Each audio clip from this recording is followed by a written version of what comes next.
Hi everyone, welcome to my channel. ನಾವಿವತ್ತು ಮೆಂತ್ಯ ರೊಟ್ಟಿ ಮಾಡೋದು ಹೇಗೆ ಅಂತ ನೋಡ್ಕೊಂಬರೋಣ ಬನ್ನಿ. ಈ ಮೆಂತ್ಯ ರೊಟ್ಟಿನ ನಾವು ಜೋಳದ ಹಿಟ್ಟಿಂದ ಮಾಡ್ತೀವಿ. ಆರೋಗ್ಯಕ್ಕೂ ಕೂಡ ತುಂಬ ಒಳ್ಳೆಯದು. ಮತ್ತು ಇದಕ್ಕೆ ನಾವು ಯಾವುದೇ ರೀತಿ ಚಟ್ನಿ ಅಥವಾ ಪಲ್ಯ ಇಲ್ದನೂ ಕೂಡ ತಿನ್ಬೋದು. ಹಾಗೆ ಇದನ್ನು ನಾವೆಲ್ಲಾದರೂ ಜರ್ನಿ ಹೊಂಟಿದ್ರೆ ಪಲ್ಯ, ರೊಟ್ಟಿ, ಚಪಾತಿ ಒಯ್ಯೋದಕ್ಕಿಂತ ಈ ರೀತಿ ಒಂದು ಮೆಂತ್ಯ ಮಸಾಲೆ ರೊಟ್ಟಿ ಒಯ್ದುಬಿಟ್ರೆ ಸಾಕಾಗುತ್ತೆ. ಹಾಗಿದ್ರೆ ಇದು ಮಾಡೋದಕ್ಕೆ ಬೇಕಾಗಿರೋ ಪದಾರ್ಥಗಳೇನಂತ ನೋಡೋಣ ಬನ್ನಿ.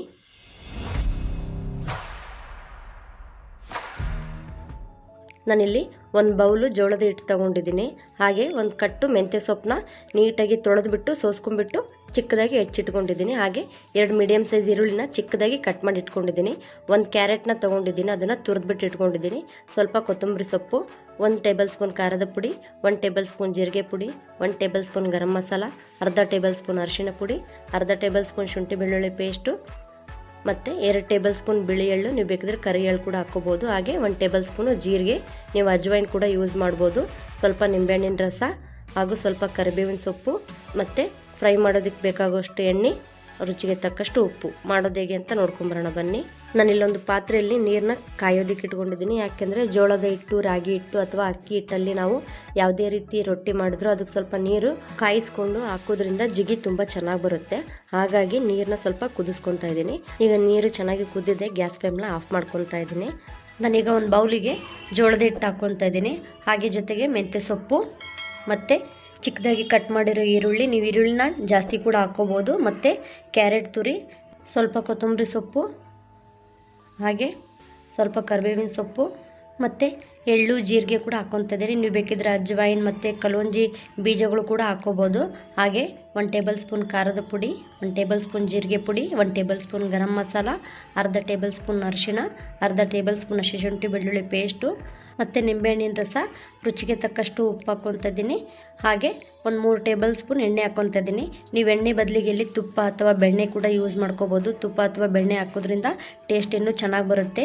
ಈಗ ಇದನ್ನು ಸ್ವಲ್ಪ ಮಿಕ್ಸ್ ಮಾಡಿಕೊಂಡು ಈಗ ಚೆನ್ನಾಗಿ ಕಲಿಸ್ಕೋಬೇಕು. ಈ ರೀತಿ ಕಲಿಸ್ಕೊಂಡ್ಬಿಟ್ಟು ಈಗ ಇದಕ್ಕೆ ಸ್ವಲ್ಪ ನಾವು ಕಾಯಿಸ್ಕೊಂಡಿರೋ ನೀರನ್ನ ಹಾಕ್ಕೋಬೇಕು.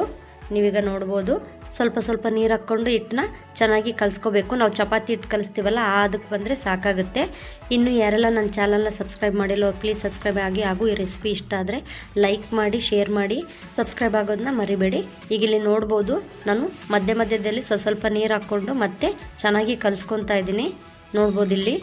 ನೀವು ಬೇಕಿದ್ರೆ ಮೆಂತ್ಯ ಸೊಪ್ಪು ಬದಲಿ ಪಾಲಕ್ ಸೊಪ್ಪು ಕೂಡ ಹಾಕ್ಕೋಬೋದು. ಪಾಲಕ್ ಸೊಪ್ಪು ಕೂಡ ಆರೋಗ್ಯಕ್ಕೆ ತುಂಬ ಒಳ್ಳೆಯದು. ಹಾಗೆ ಆಮ್ಚೂರ್ ಪೌಡರು ಮತ್ತು ಚಾಟ್ ಮಸಾಲ ಹಾಕೋದ್ರಿಂದ ಟೇಸ್ಟ್ ಇನ್ನೂ ಚೆನ್ನಾಗಿ ಬರುತ್ತೆ. ನೀವು ಬೇಕಿದ್ರೆ ಹಾಕ್ಕೋಬೋದು.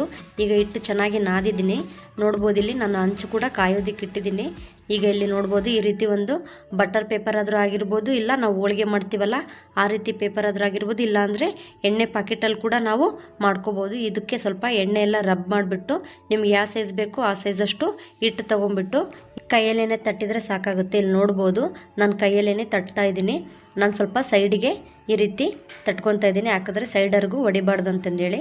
ಆ ರೀತಿ ಮಾಡೋದ್ರಿಂದ ಸೈಡರ್ಗೂ ಹೊಡೆಯೋದಿಲ್ಲ. ನೋಡ್ಬೋದು ಇಲ್ಲಿ ಎಷ್ಟು ಚೆನ್ನಾಗಿ ಬರ್ತಾ ಇದೆ ಅಂತ.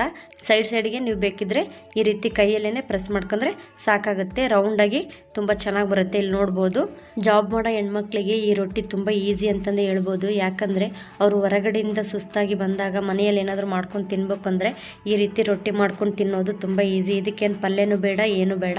ಯಾಕಂದರೆ ಟೊಮೊಟೊ ಸಾಸು ಅಥವಾ ಮೊಸರಿದ್ರೆ ಸಾಕಾಗುತ್ತೆ, ಈಸಿಯಾಗಿ ಹಚ್ಕೊಂಡು ತಿನ್ಬೋದು.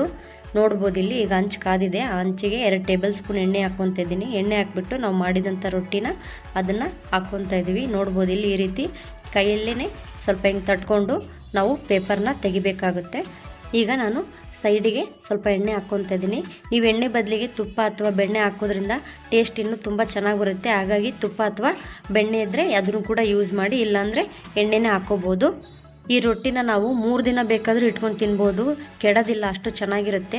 ಹಾಗಾಗಿ ಜರ್ನಿಗೆ ಹೊಂಟ ಕೂಡ ಇದನ್ನು ಮಾಡ್ಕೊಂಡು ಹೋಗ್ಬೋದು. ಎಲ್ಲಾದರೂ ಲಾಂಗ್ ಜರ್ನಿ ಹೋಗೋದಿತ್ತಂದರೆ ಬಸ್ಸು ಅಥವಾ ಟ್ರೈನಲ್ಲಿ ಹೋಗೋದಾದರೆ ಚಟ್ನಿ ಪಲ್ಯ ಎಲ್ಲ ಮಾಡ್ಕೊಂಡು ತಗೊಂಡೋಗೋಕ್ಕಾಗೋದಿಲ್ಲ. ಅಂಥ ಟೈಮಲ್ಲಿ ಇಂಥ ರೊಟ್ಟಿ ಮಾಡ್ಕೊಂಡು ಹೋದರೆ ತುಂಬ ಈಸಿ ಆಗುತ್ತೆ, ಮತ್ತು ತಿನ್ನೋದಕ್ಕೆ ಕೂಡ ತುಂಬ ಟೇಸ್ಟಿಯಾಗೇ ಇರುತ್ತೆ. ಈಗ 2 ಸೈಡ್ ಕೂಡ ಸ್ವಲ್ಪ ಎಣ್ಣೆ ಹಾಕ್ಕೊಂಡು ಚೆನ್ನಾಗಿ ಬೇಯಿಸ್ಕೋಬೇಕು. ಇಲ್ಲಿ ನೋಡ್ಬೋದು, ಈಗ 2 ಸೈಡ್ ಕೂಡ ನಾನು ಚೆನ್ನಾಗಿ ಬೇಯಿಸ್ಕೊಂಡಿದ್ದೀನಿ. ಈಗ ಇದು ಚೆನ್ನಾಗಿ ಬೆಂದಿದೆ. ಈಗ ಇದನ್ನು ನಾನು ಒಂದು ಪ್ಲೇಟಿಗೆ ತೆಗಿತಾ ಇದ್ದೀನಿ. ಇಲ್ಲಿ ನೋಡ್ಬೋದು ಎಷ್ಟು ಚೆನ್ನಾಗಿ ಬಂದಿದೆ ಅಂತ. ಈ ರೊಟ್ಟಿನ ನಾವು ಟೊಮೊಟೊ ಸಾಸ್ ಆಗಿರ್ಬೋದು ಅಥವಾ ಮೊಸರು ಯಾವುದ್ರ ಜೊತೆಗಾದ್ರೂ ತಿನ್ಬೋದು, ತುಂಬ ಚೆನ್ನಾಗಿರುತ್ತೆ. ಈ ರೆಸಿಪಿನ ನೀವು ಕೂಡ ಒಂದ್ಸಲ ಟ್ರೈ ಮಾಡಿ ಹಾಗೂ ಹೇಗೆ ಬಂದಿದೆ ಅಂತ ಕಮೆಂಟ್ ಮಾಡಿ ತಿಳಿಸಿ. ಮತ್ತು ನನ್ನ ಚಾನಲ್ನ ಸಬ್ಸ್ಕ್ರೈಬ್ ಆಗೋದು ಮರಿಬೇಡಿ.